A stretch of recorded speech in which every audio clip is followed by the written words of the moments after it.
네, 오늘도 주님 만나시길 사모하여 새벽을 깨워 예배를 나오신 여러분들을 주님의 이름으로 환영하고 축복합니다. 최근에 TV를 보면 인사청문회를 많이 하죠. 새 정권의 내각 후보자들을 놓고 이 사람에게 나라를 맡기는 것이 적절한지 또 적합하지 않은지 후보자를 세밀하게 구체적으로 점검하는 거죠. 그러다 보니까 본의 아니게 이전에 지었던 불법적인 일들, 또 자녀에게 제공했던 특혜들, 나라의 본이 되어야 되지만 그러지 못한 것들이 드러나면서 또 나도 몰랐던 일들도 드러나게 되는 것이죠. 이걸 보니까 야, 이거 무서운 세상이구나. 이거 무서워서 어떻게 나갈 수가 있겠나라는 생각이 들더라고요. 그렇게 이 가정이 상처만 받고 또 한 개인이 상처만 받고 물러나는 것을 보게 되니까요. 차라리 나오지 않았으면 좋았을 텐데 라는 생각도 듭니다. 그런데 다른 한편으로 생각해 보면요, 잘못은요, 죄는요 덮어놓을 수가 없다는 겁니다. 언제든 드러나게 되어 있고요, 숨길 수가 없게 되는 거예요. 그 죄의 문제가 드러나야 되고요, 또 이걸 해결받지 못하면 아무것도 할 수가 없는 거예요. 또 이 청문회를 보면서 한 가지 더 느낀 것은요, 오늘 뭐 정치적인 이야기를 하는 것이 아닙니다. 이 청문회보다 무서운 게 하나님 앞에 서는 거겠구나. 훗날 하나님 앞에 부름받을 때, 또 심판의 그날에 하나님 앞에서 우리의 모든 것들이 이 청문회보다 더 세세하게 드러나게 될 텐데, 마치 CCTV로 보듯이 적나라하게 드러나게 될 텐데, 나는 과연 그때 하나님 앞에서 떳떳하게 설 수 있는가? 사랑하는 여러분, 우리는요, 우리의 조그만 죄조차 먼저 깨닫고 예수께로 나아가 예수 그리스도의 보혈로 깨끗하고 정결케 되는 우리와 우리의 가정 될 수 있기를 주님의 이름으로 소망합니다. 오늘 말씀해 보시면요, 이 숨길 수 없는 죄에 물든 한 가정이 나옵니다. 어떤 가정이죠? 엘리 제사장의 가정이죠. 여러분, 그런데 엘리는 누구입니까? 대제사장이죠. 대제사장이라는 건 뭡니까? 하나님의 집에서 섬기며 제사 드리는 사람 아니겠습니까? 그렇다면 그 아들들도 뭡니까? 이 엘리 대제사장의 뒤를 이어서 하나님을 섬기고 백성들을 위하여 예배하고 제사를 주관하는 자 아니겠습니까? 백성들의 본이 되어야 되는 거죠. 그렇다면 어떻게 보면 인사청문회의 후보자보다 더 깨끗해야 되고 더 정결해야 하는 사람들이에요. 그런데 어떻게 합니까? 22절 말씀입니다. 엘리가 매우 늙었더니 그의 아들들이 온 이스라엘에게 행한 모든 일과 회막문에서 수종드는 여인들과 동침하였음을 듣고 그러십니다. 여러분, 오늘날로 말하면요, 이 교회에서 섬기는 이 봉사하고 헌신하는 자들끼리 간음하는 거예요. 여러분, 세상에서도 금지하고 경멸하는 일들을요, 죄악들을 이 교회를 섬기는 자들이, 하나님을 예배하는 자들이 하는 거예요.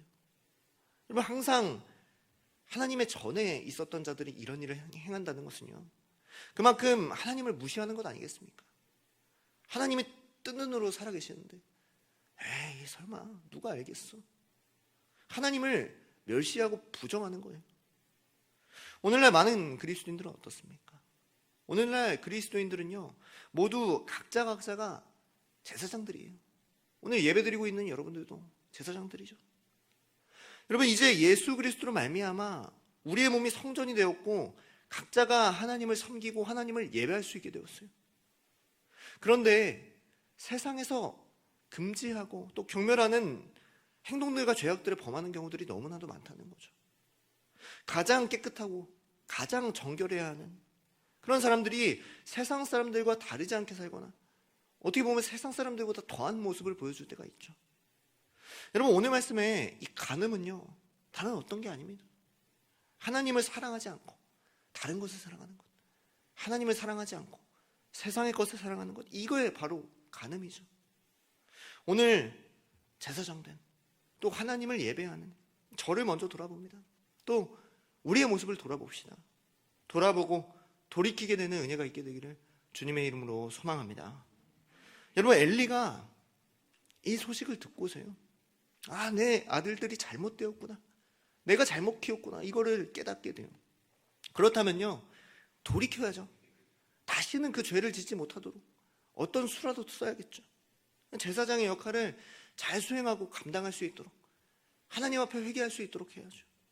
그런데 엘리는 그렇지 않아요. 그냥 말만 하죠. 하지 마라. 그게 어떻게 본이 되겠냐라고 이야기만 합니다. 그냥 적극적으로 죄를 저지하지 않죠. 그러한 이유를 성경은요 뭐라고 이야기하면요, 내 아들을 나보다 더 중히 여겼다라고 말씀합니다. 하나님보다 이 아들들을 더 사랑하기 때문에 죄를 방치한 거죠. 여러분, 인사청문회의 경우도 그렇지 않습니까? 뭐 자녀를 위하여, 스펙을 위하여 여러 불법적인 일도 감행하지 않습니까? 이 모범이 되고 바르게 살라고 이야기해도 시원치 않은데, 훈계해도 시원치 않은데 그냥 성공만을 위하여 그것이 사랑인 줄 알고 그렇게 가르치고 있는 모습들을 볼 수가 있죠. 오늘 정체적으로 뭐 이것이 옳다 저것이 뭐 그러다 이런 이야기 하려고 하는 게 아닙니다. 물론 오해도 있고 잘못된 정보도 있을 수 있죠. 그러나 분명한 것은요, 잘못된 것은 이 죄는 방치하면 안 된다는 거예요.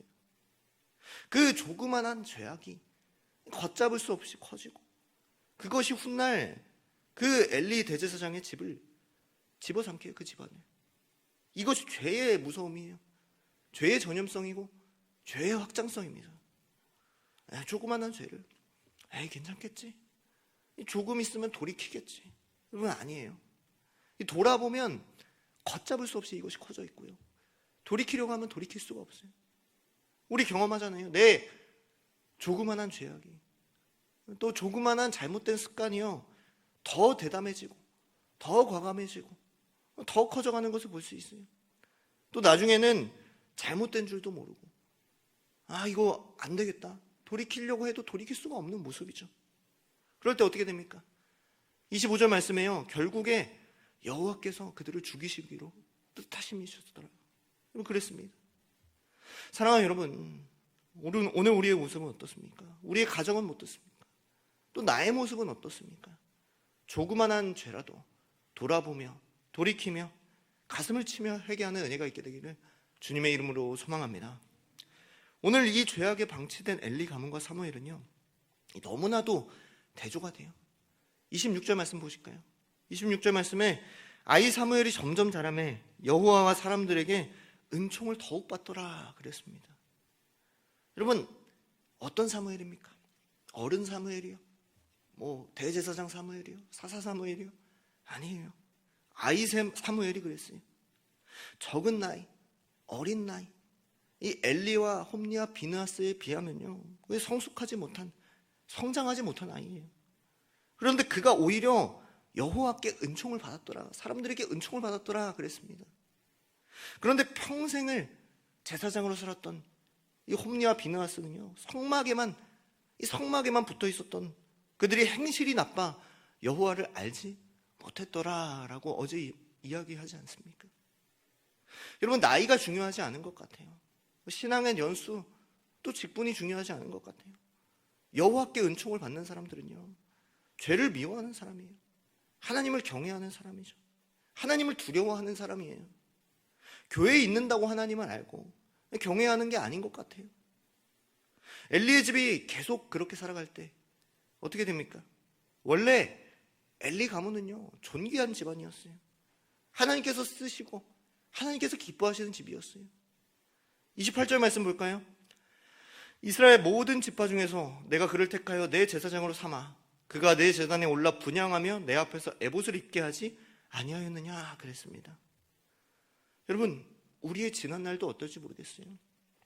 하나님께서 나에게 또 각 가정에 은혜 내려주시고 가정이 예수 그리스도를 알게 하셨고 또 우리의 가정이 예수 그리스도를 영접하게 하셨어요. 또 교회에서 봉사하게 하셨고 또 직분을 주셨을지 몰라요. 또 우리에게 수많은 각기 다른 은혜들을 주셨을지 몰라요. 근데 여러분도 중요한 것은요, 엘리 집도 마찬가지고 우리도 마찬가지로 그것이 끝이 아니라는 거예요. 날마다 죄를 경계하지 않고 하나님을 경외하지 않으면요, 그 모든 것을 빼앗길 수 있다는 거예요. 심판받고 어려움을 당할 수도 있다는 거죠. 여러분, 이 말씀 이후로는요, 완전히 엘리 집안에 대한 저주의 말씀밖에 없어요. 그럼에도 홈리와 비느하스는요, 또 엘리는요, 돌이키지 않아요. 이 말씀이 주어져도 두려워하거나 돌이키려 하지 않습니다. 여러분, 그 원인은 무엇일까요? 방심인 것 같아요. 에이, 설마 하나님 믿는데, 설마 우리 가정은 교회 다니는데, 설마 우리 가족은 다 예수 믿는데. 여러분, 그게 중요한 게 아닌 것 같아요. 중요한 것은요, 조그마한 죄도 돌이키고 죄를 회개하고 하나님의 말씀대로 사는 것인 줄로 믿습니다. 여러분, 교회에 있다고 해서 그 모든 죄악들이 없어지는 게 아니에요. 덮어지는 게 아니에요. 하나님께서 눈 감아주시지 않으세요. 여러분, 34절 말씀에 보면요, 죄를 돌이키지 않는 두 아들이 생명을 잃을 것이라 그랬습니다. 그리고 35절 말씀 볼까요? 내가 나를 위하여 충실한 제사장을 일으키리니 그 사람은 내 마음의 뜻, 내 뜻대로 행할 것이라 그랬습니다. 여러분, 죄를 돌이키지 못할 때요, 하나님의 말씀에 순종하지 못할 때 제사장과 교회와 상관없이요, 그 모든 것을 충실한 제사장에게 넘겨주시겠다고 말씀하세요. 하나님께서 원하시는 것은 뭡니까? 죄악에서 돌이키고 내 마음과 내 뜻대로, 내 욕망대로 살아가는 것이 아니라 하나님의 마음과 하나님의 뜻대로 행하는 것인 줄로 믿습니다. 그럴 때 하나님께서 엘리의 가정과 대조되는 사무엘처럼 귀하게 사용하여 주실 거예요. 오늘 우리와 우리의 가정이 충실한 제사장의 가정, 또 하나님의 마음에 합한 개인과 가정 다 될 수 있기를, 귀하게 쓰임받는 개인과 가정 다 될 수 있기를 주님의 이름으로 축복하고 소망합니다. 아멘.